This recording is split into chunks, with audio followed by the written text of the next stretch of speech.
Now let's go through the protocol for the Enteropluri test and motility. Your protocol goes through all the steps of the Enteropluri test, which I am going to show you in a video.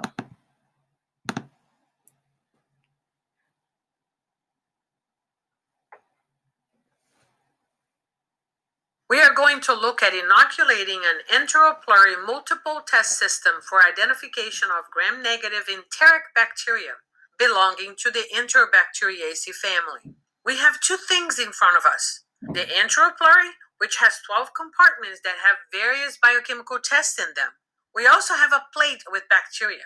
This is a pure culture of the bacterium to use as inoculum for the Enteropluri. When you look at the Enteropluri, you see two ends. This end has a blue cap.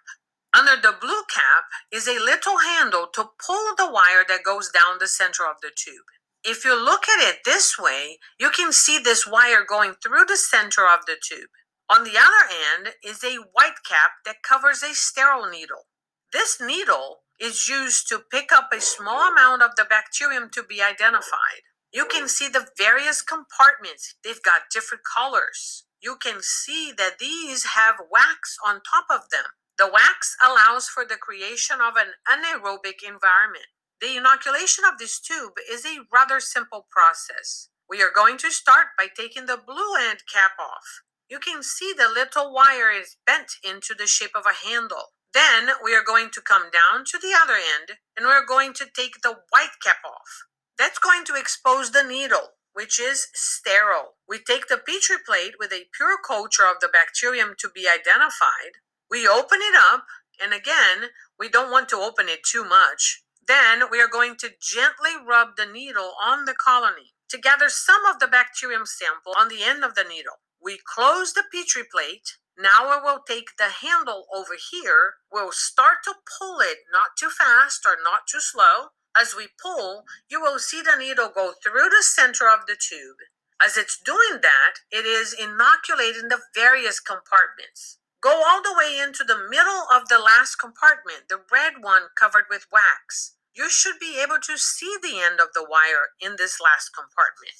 Now push it back, again, not too fast. As you're pushing it all the way back, look at the wire. At about 2 inches away from inserting the wire back into its original position, you're going to see the little line right here, which is a score. The score is going to allow you to break off the handle. We push that score right even to the end of the tube.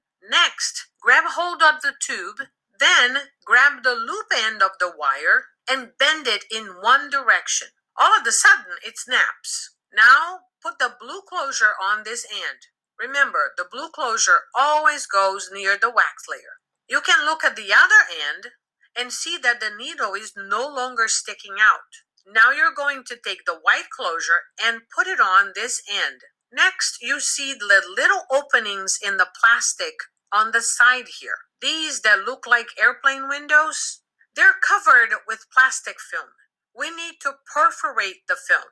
We need to do this carefully to ensure that we don't cut the film on the top. If it cuts the film on the top, it could allow for contamination. The easy way to do this is to take the end of the loop and carefully push this end of the handle through the plastic film. Make sure you punch a tiny hole there. You can see the little hole, and that will allow oxygen in to aerate that compartment. Make sure you puncture all 8 holes. Once you've got that done, it is time to incubate the tube.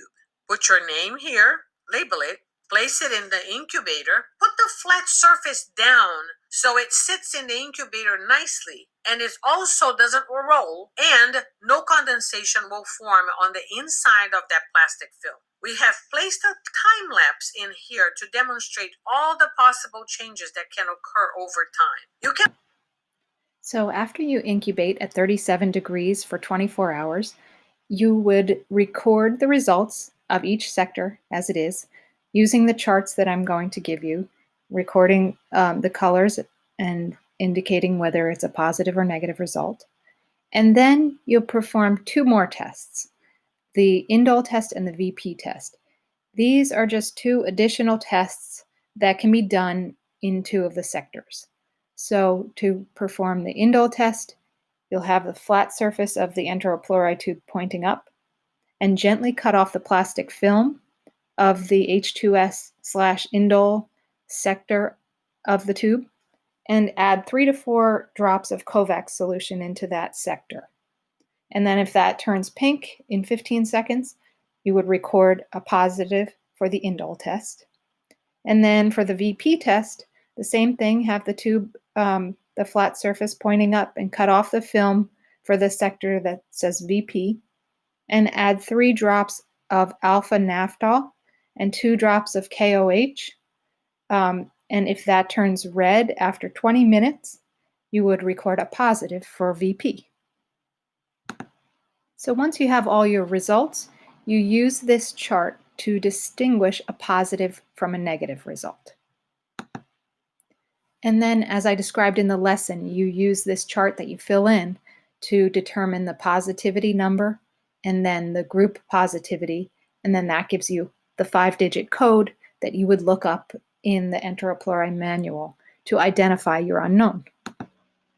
Now let's move on to the motility test. So for the motility test, each student would have 2 motility agar tubes, which is the soft agar inside the tubes, and also 2 unknowns, which are bacterial broths labeled A and B.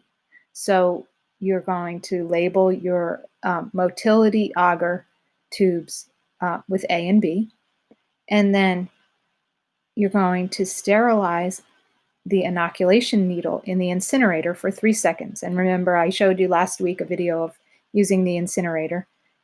Sterilize for 3 seconds and then let it cool for 20 seconds. And then you take that sterilized needle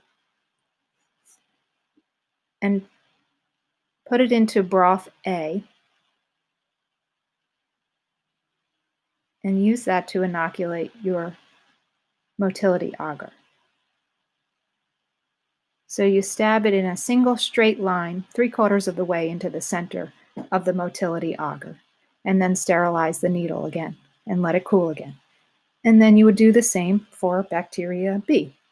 So it's really important to make sure not to shake the needle when you're stabbing it into the soft agar. It has to be straight up and down, so a straight line. And then you'd incubate that for 37 degrees for 24 to 48 hours.